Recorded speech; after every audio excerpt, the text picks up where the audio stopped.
Man, the video quality of these late night Bible videos that I make here, yeah, this is some pretty poor quality here, but I want to continue nonetheless. We're on Genesis 43 now, and I was asking God for just, I was asking His Spirit to give me knowledge about this chapter, and some of the things I'm seeing here.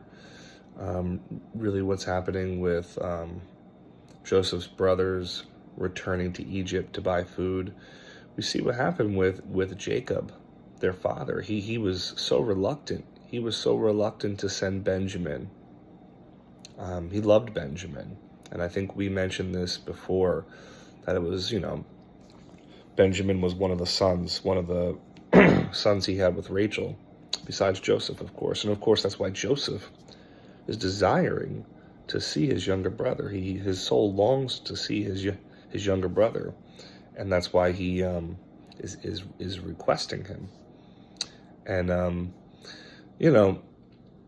lot of what Joseph is doing here is he's testing his brothers. He's testing his brothers to see if their hearts have changed. He's testing their actions. He's paying attention to see what they do, how they respond, and ultimately, Jacob responds in faith, and so do the brothers.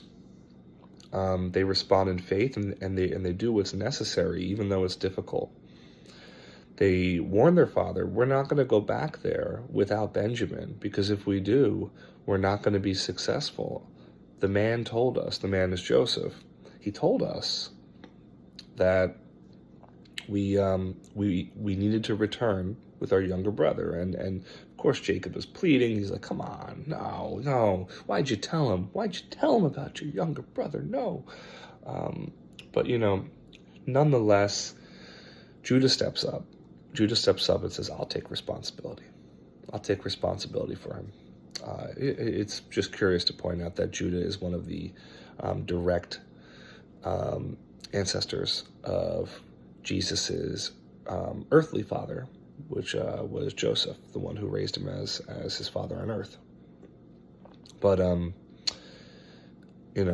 guess it kind of goes into hand, Judah taking responsibility, really, right? And Joseph taking responsibility, right, to raise Jesus. So, but you see that they do what's necessary, even though it's difficult. And I think that's how life works sometimes. Life does work that way a lot, where sometimes we don't understand why things have to be a certain way, why we have to endure a certain thing or pursue something a certain way, or just why things, have to be a certain way in general. And, we may not want it to require sacrifice. We may not require our goal, our objective to require such a cost, but sometimes it does, and it's often a leap of faith. It's often a big risk that we're taking. I was chatting before with some of the guys in my discipleship group, and we were talking about how the word faith is spelled R-I-S-K, which is risk. And really, Jacob, he's taking a risk here in sending his son Benjamin, not sure if he's going to return or not, but they need it. Otherwise, they will all die of starvation because of the famine. And then, of course, it's beautiful to see the brothers, even though they're not fully reunited yet, because Joseph hasn't yet revealed who he is to his brothers. It's just beautiful to see that in secret, Joseph is like, yes. He wants to cry. He wants to find a place to cry. Like, Benjamin's here. He's alive. He's well. So, I mean, this chapter. This chapter is a nice transition to what we're gonna see soon. I'm just so grateful that God's grace works in mysterious ways.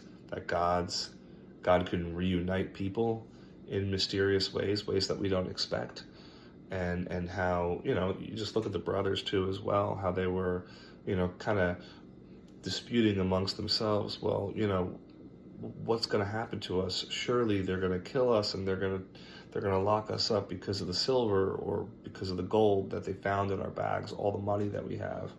But really, that's not what's happening. Sometimes the way that we perceive things is not what's really going on.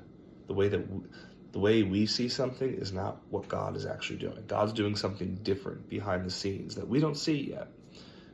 So just keep a lot of those things in mind.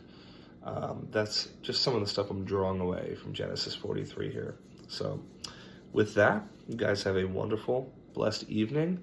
And just looking again, this video quality is weird, but God works through poor video quality as well. Have a blessed night.